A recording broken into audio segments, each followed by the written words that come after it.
శ్రీమాత్రే నమః. సిద్ధి గణపతి యొక్క అనుగ్రహం ఎవరి పట్లయితే ఉంటుందో వారికి అన్ని విధాలా కూడా యోగవంతమైన జీవితాన్ని గడపడానికి ఆస్కారం ఎంతైనా ఉంటుంది. సిద్ధింపచేయువాడు సిద్ధి గణపతి. గృహంలో కూడాను ఏదైనా ఒక కార్యక్రమం అనుకున్నప్పుడు అది సిద్ధించాలి అంటే సిద్ధి గణపతి ఆరాధన చేయటం చాలా విశేషం. ఈ గణపతికి 4 చేతులు ఉంటాయి. ఆయన చేతుల్లో మామిడి పండు ఉంటుంది, పరసు ఉంటుంది, పూల గుత్తి కూడా ఉంటుంది, చెరకు గడను కూడాను స్వామివారు ధరించి ఉంటాడు. తొండంతో నువ్వుల కుడుము పట్టుకొని చక్కగా ఆశీర్వదిస్తూ ఉంటాడు. ఈయన లేత పసుపు వర్ణంలో ఉండటం గమనార్హం. ఇలా ఉండేటువంటి గణపతిని సిద్ధి గణపతి అని చెప్పేసి అంటాం.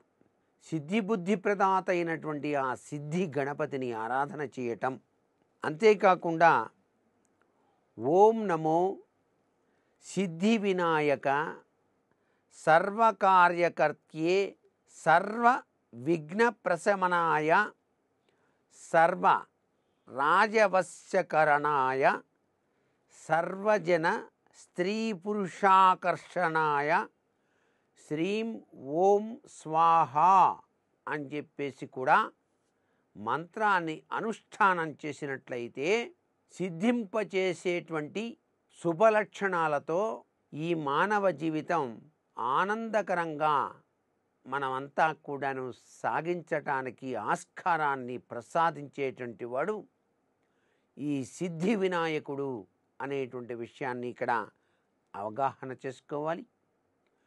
ఈ యొక్క మంత్రం నిత్యం కూడా 108 పర్యాయములు గనక ఎవరైతే ధ్యానం చేస్తారో అన్ని విఘ్నాలు కూడాను తొలగిపోతాయి, అన్ని పనులు కూడాను జరిగి తీరతాయి. ప్రయాణ కాలంలో కూడానండి ఈ మంత్రాన్ని గనక జపించినట్లయితే వెళ్ళిన పని కూడా సానుకూలమై తీరుతుంది అని చెప్పేసి మనకు శాస్త్రసమ్మతమైనటువంటి విశేషాంశం. ఇంత మహిమాన్వితమైనటువంటి ఈ సిద్ధి గణపతి మంత్రం, ఈ యొక్క గణేశతత్వంలో దాగిన పరమార్థం. సర్వే జనా సుఖినో భవంతు.